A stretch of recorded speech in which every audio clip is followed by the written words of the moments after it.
नमस्कार दोस्तों। आज की इस वीडियो में मैं बात करूंगा जीएसटी में इनपुट सर्विस डिस्ट्रीब्यूटर किस तरह से आईटीसी को डिस्ट्रीब्यूट करेंगे। मान लीजिए आप आईएसडी हो, इनपुट सर्विस डिस्ट्रीब्यूटर हो। आपके पास जो इनपुट है, जो आईटीसी है, उस आईटीसी को अपने सभी ब्रांच में किस तरीके से ट्रांसफर करेंगे, और यह पूरा मैटर हमें एक बिल्कुल प्रैक्टिकल एग्जाम्पल के साथ समझने वाले हैं। दोस्तों, जो यह आईटीसी का ट्रांसफर होगा या किस बेस पर होगा? टर्नओवर के बेस पर होगा। इस चीज को हम एग्जांपल से समझते हैं। मान लीजिए एक कंपनी है, एबी कंपनी। एबी कंपनी का हेड ऑफिस जो है आईएसडी में रजिस्टर्ड है, और आईएसडी के पास, इनपुट सर्विस डिस्ट्रीब्यूटर के पास टोटल 1 लाख की आईटीसी है। आईटीसी किस चीज का है? वह कोई लीगल सर्विसेज लिया है, उसकी आईटीसी है। लेकिन यह जो लीगल सर्विसेज ली गई है, इस एबी कंपनी की 3 ब्रांच हैं। उन तीनों ब्रांचों में यह लीगल सर्विसेज यूज की गई है, लेकिन जो इनवॉइस आया है वह हेड ऑफिस के नाम पर आया, जो आईएसडी में रजिस्टर्ड है। अब हेड ऑफिस का काम है, जो आईएसडी है उसका यह काम है कि जो 1 लाख की आईटीसी उसके पास आई है, इस आईटीसी को वह अपने तीनों ब्रांच में ट्रांसफर करेगा। हमें यह समझना है कि अभी 1 लाख की आईटीसी को किस तरह से वह तीनों ब्रांच में ट्रांसफर करेगा। तो उसके लिए फार्मूला है, उसका बेस है टर्नओवर। आइए समझते हैं फार्मूला क्या है। फार्मूला है टोटल टर्नओवर ऑफ यूनिट। जिस यूनिट को आईटीसी ट्रांसफर करना है, उस यूनिट का turnover divide total turnover of all units. जिन जिन यूनिट में, जिन जिन ब्रांच में ट्रांसफर करना है, उन सभी ब्रांचों का total turnover into total ITC. जो अमाउंट आएगा वह उस ब्रांच का आईटीसी माना जाएगा। जैसे अब एबी कंपनी की 3 ब्रांच हैं, branch A, branch B, branch C. Branch A का टर्नओवर 50 लाख, ब्रांच बी का टर्नओवर 30 लाख, ब्रांच सी का टर्नओवर 20 लाख। अब यह टर्नओवर प्रीवियस फाइनेंशियल का भी टर्नओवर ले सकते हैं आप, या प्रीवियस क्वार्टर का टर्नओवर आप ले सकते हैं। यहां पर हमने देखा एबीसी का टर्नओवर, और तीनों का टर्नओवर मिला के कितना हो रहा है? टोटल 1 करोड़। और फार्मूला क्या है? अब मान लीजिए पहले हमें ब्रांच ए को ट्रांसफर करना है आईटीसी, जो कि 1 लाख में से। अब ब्रांच ए का टर्नओवर 50 लाख, तो 50 lakh divide total turnover of all unit. सभी यूनिट्स का टर्नओवर कितना है?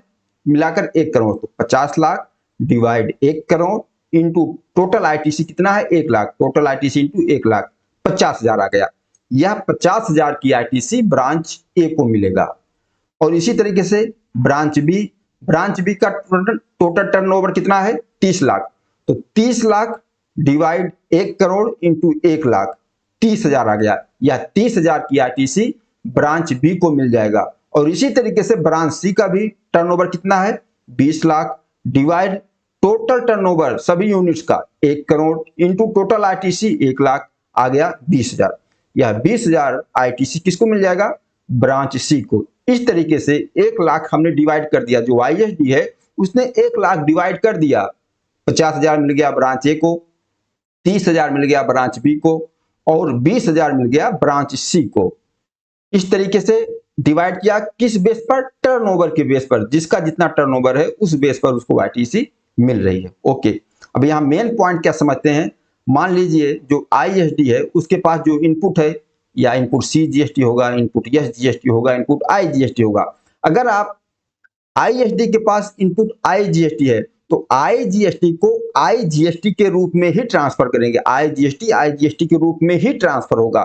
लेकिन अगर आपके पास सी जीएसटी है, सी जीएसटी को आप आई जीएसटी के रूप में ट्रांसफर कर सकते हैं। और एस जीएसटी है, एस जीएसटी को भी आप आई जीएसटी के रूप में ट्रांसफर कर सकते हैं। मान लीजिए जो आईएसडी है वह गुजरात में है, रजिस्टर्ड है, और गुजरात स्टेट में ही उसकी दूसरी ब्रांच है। अब उसको अपने गुजरात स्टेट वाली ब्रांच में ट्रांसफर करना है आईटीसी, और गुजरात के पास जो आईएसडी है उसके पास आईजीएसटी है। तो क्या लोकल स्टेट में ट्रांसफर कर रहा है? तो आईजीएसटी को क्या हुआ? सीजीएसटी और एसजीएसटी के रूप में ट्रांसफर करेगा? नहीं, वह आईजीएसटी को आईजीएसटी के रूप में ही ट्रांसफर करेगा। अब मान लीजिए जो आईएसडी गुजरात में है उसके पास इनपुट सी जीएसटी है, इनपुट एस जीएसटी है। ओके, अब उसकी जो और ब्रांचें हैं, कोई हरियाणा में है, कोई यूपी में है, दूसरे स्टेट में है। अब उसके पास इनपुट सी जीएसटी और एस जीएसटी है।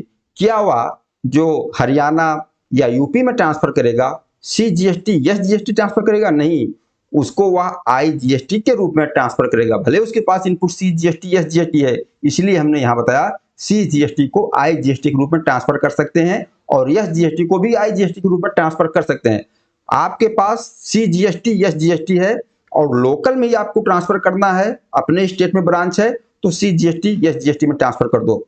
अगर आपके पास IGST इनपुट है और अपने ही स्टेट में आपको ट्रांसफर करना, आपके सेम स्टेट में आपकी दूसरी ब्रांच है, तो वहां आपको IGST में ही ट्रांसफर होगा। ऐसा नहीं कि IGST को आप C और S में ट्रांसफर कर दो, IGST को IGST में ही ट्रांसफर करेंगे। दोस्तों, इस वीडियो से यह क्लियर हो गया होगा कि आप ITC को किस तरीके से डिस्ट्रीब्यूट करेंगे, किस तरीके से ट्रांसफर करेंगे अपने सभी ब्रांचों में, जिन जिन ब्रांचों में सर्विस यूज हुई है, और CGST SGST IGST है तो उसको किस तरीके से ट्रांसफर करेंगे। एग्जाम्पल के साथ हमने पूरा मैटर समझ लिया। इस वीडियो में इतना ही। इस वीडियो के बारे में बताना, यह वीडियो कैसा लगा। नमस्कार, धन्यवाद।